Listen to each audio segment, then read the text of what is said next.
Hello বন্ধুরা, সবাই কেমন আছেন? আজ আমি বানাবো ফুলকপির রোস্ট, একদম বিয়েবাড়ির স্টাইল বলুন বা রেস্টুরেন্ট স্টাইলের মতো। এর জন্য ফুলকপিটাকে আমি ভালো করে কেটে 1 মিনিটের মতো সামান্য নুন দিয়ে ভাপিয়ে নিয়েছি। তারপরে জল ঝরিয়ে সেটাকে এরকম তেলেতে ভেজে নেব। ভাজার পরে তারপরে কড়াই সর্ষে তেল দিয়ে একটা তেজপাতা, শুকনো লঙ্কা, গোটা গরম মশলা, সামান্য জয়িত্রী দিয়ে এটা ভালো করে ভেজে নেব। তো এটাই ফোড়ন বলতে আমি এটাই দিয়েছি। এর আপনারা চাইলে সামান্য গোটা জিরে দিতে পারেন, কোনো অসুবিধা নেই। এরপরে পেঁয়াজের পেস্টটা আমি এর মধ্যে দিয়ে দেবো। আমি এখানে পেঁয়াজের পেস্ট দিয়েই বানিয়েছি, আপনারাও চেষ্টা করবেন। তো পেঁয়াজটা ভাজা হয়ে গেলে আদা রসুন আর কাঁচা লঙ্কার পেস্টটা দিয়েও ভালো করে নেড়ে চেড়ে ওর মধ্যে টমেটো পিউরিটা দিয়ে দেবো। দিয়ে সবটাই মশলাটা ভালো করে ভাজা হয়ে গেলে আমরা ওর মধ্যে একে একে সমস্ত মশলাগুলো দিয়ে দেবো। তো প্রথমেই দেবো নুন আর চিনি, এইটা আপনাদের স্বাদ অনুযায়ী দেবেন। তো এখানে আমি সব কিছুই 1 চামচ করে দিয়েছি। তো এখানে আমি নুন দিয়ে দিলাম, হলুদ গুঁড়ো, লঙ্কা গুঁড়ো, ধনে গুঁড়ো, জিরে গুঁড়ো আর কাশ্মীরি লঙ্কা গুঁড়ো দিয়েছি রঙের জন্য বলুন, আর দেখতেও ভালো লাগে, খেতেও ভালো লাগে।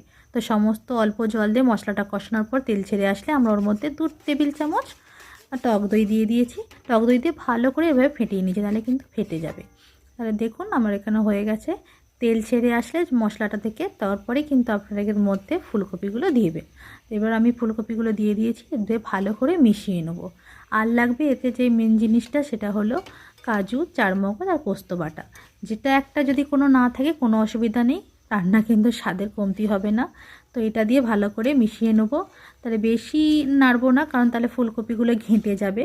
আমার যেহেতু হালকা সেদ্ধ করাই ছিল, তো এরপরে এর মধ্যে জল দিয়ে আমি জাস্ট 5 মিনিট ফুটিয়ে নেব, কারণ এটা তো সেদ্ধ জিনিস, মশলাও আমার কষানো।